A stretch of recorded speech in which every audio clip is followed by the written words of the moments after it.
Love Yours, an experimental podcast.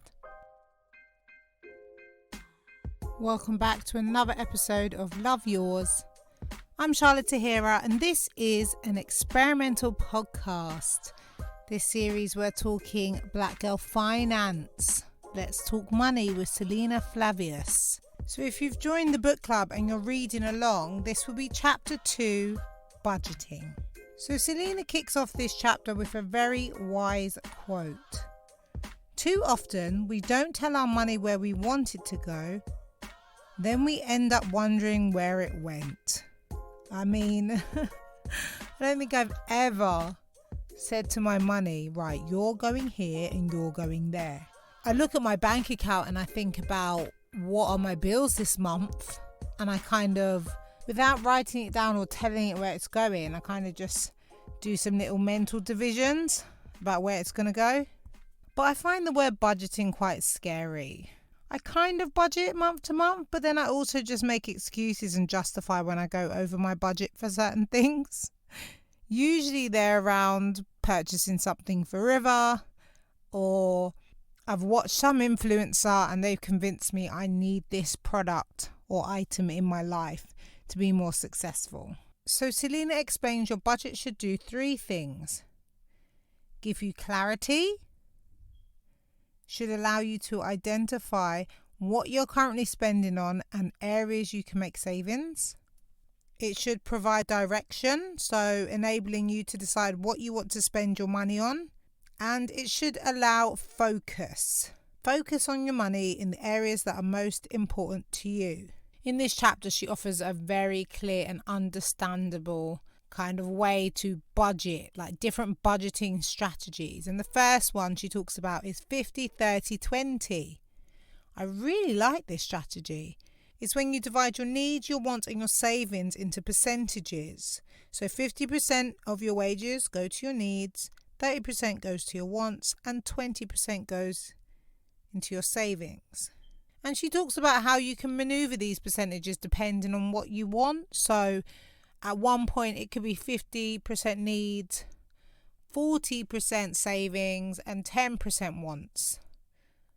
Or whatever works for you, whatever you think is realistic for you to kind of keep up. At the moment, I think I do about 60% needs, maybe 20% wants. What does that get me to? 80. And I get 20% savings. And that's not an exact maths. That's me just roughly kind of thinking off the top of my head what I do. But I think this budgeting strategy can work for the majority of people.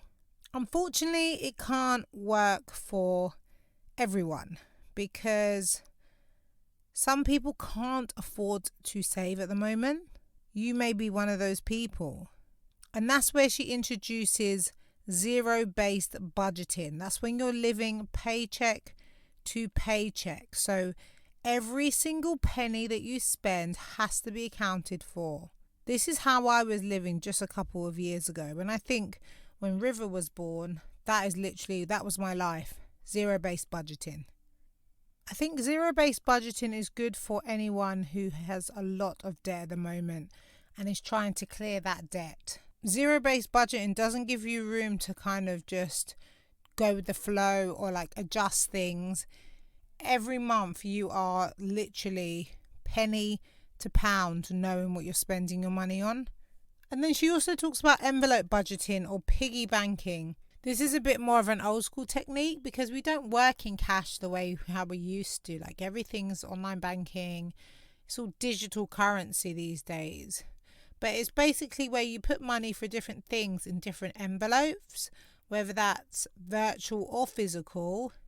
She recommends Monzo. My brother keeps telling me to get a Monzo account, but that they're really good for this. So you may have like a rent envelope, and you may have a utility bills envelope, and you may have a phone bill envelope, and you may have a food shopping envelope.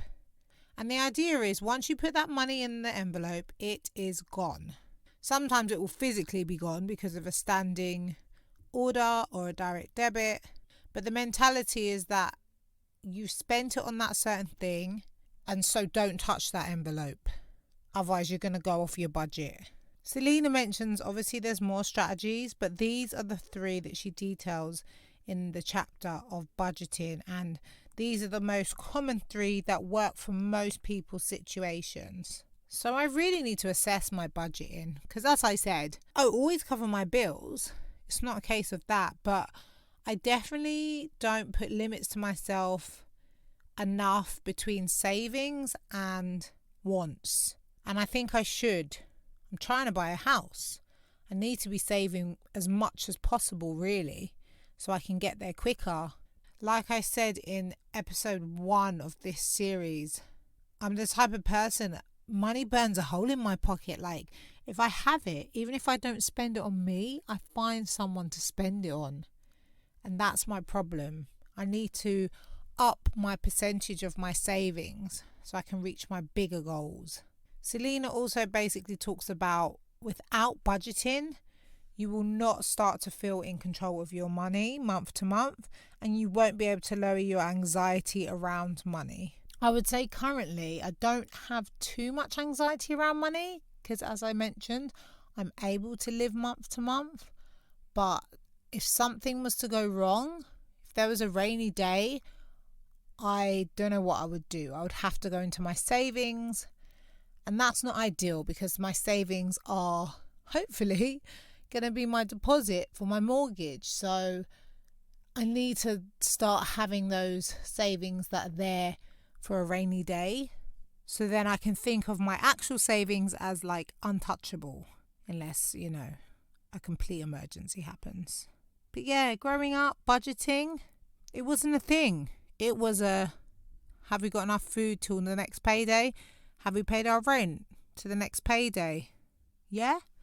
Okay, well then we're doing it. It's fine. So I really need to kind of, similar to episode 2, change my money mindset when it comes to budgeting. I would encourage you to check out the 3 different types of budget. You know your financial situation.